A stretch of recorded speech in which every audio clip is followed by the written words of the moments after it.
की एवढ्या मोठ्या प्रमाणावर राष्ट्रवादी काँग्रेसला प्रतिसाद मिळतो आहे।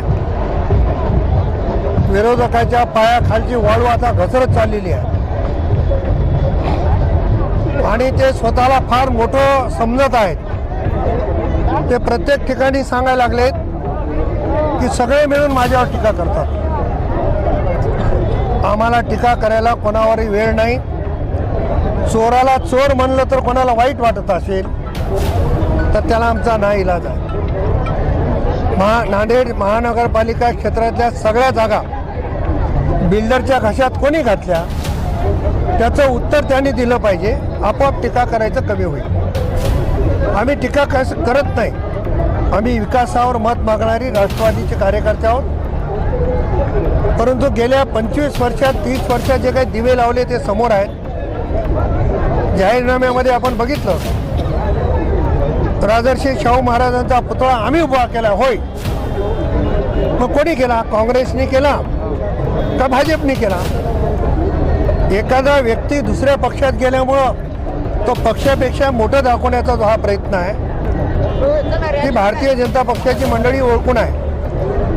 नांदेडची भाजप ही प्रायव्हेट लिमिटेड भाजप झालेली आहे, त्याच्यामुळं त्यांना लोक कंटाळले म्हणून त्यांची ती नेहमीची चाल आहे की भावनिक व्हायचं, माझ्यावर टीका करायला। आम्हाला वेळ नाही कोणावर टीका करायला, आम्ही टीका करणार नाही, पण वास्तव लोकांच्या समोर आलं पाहिजे ही आमची भूमिका आहे।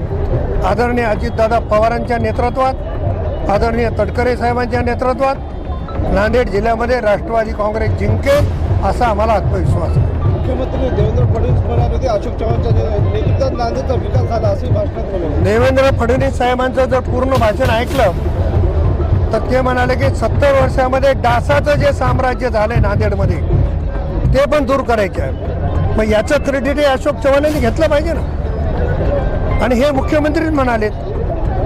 त्याच्यामुळे डासमुक्त नांदेड करण्यासाठी राष्ट्रवादी काँग्रेस मुख्यमंत्री महोदयाच्या आव्हानाला प्रतिसाद देऊन राष्ट्रवादी कांग्रेस प्रयत्न करेगी। सर एक आखिरी सवाल, मुस्लिम जो माइनॉरिटीज़ के जो वार्ड है वहाँ पर राष्ट्रवादी की बढ़ती हुई मकबूलियत को देखते हुए कल असद अवीसी ने राष्ट्रवादी के ऊपर टिप्पणी की कि वो भी सब बीजेपी से मिले हुए हैं, उनके साथ मत दीजिए, ऐसे आरोप लगा रहे हैं। कौन आरोप लगा रहा है मुझे पता नहीं है, मगर हम प्रभाग क्रमांक 12 में और 15 में रात में गए थे, हमारी सभा भी बहुत बड़ी हो गई। हम किसकी भी टीम नहीं है, हम किसको खड़े नहीं करना चाहते हैं। हमारी पार्टी सेकुलर है, सेकुलर पार्टी के नाम पे लोग वोट दे रहे हैं। बीजेपी को जीतने का डर है, उसके लिए उन्होंने बी टीम खड़ी की है। अभी पूरी जनता जानकर है। आम्ही ठरवू, पण आम्हाला असं वाटतं की आमच्या पक्षाचा महापौर झाला पाहिजे, त्याच्यामध्ये गैर काही नाही।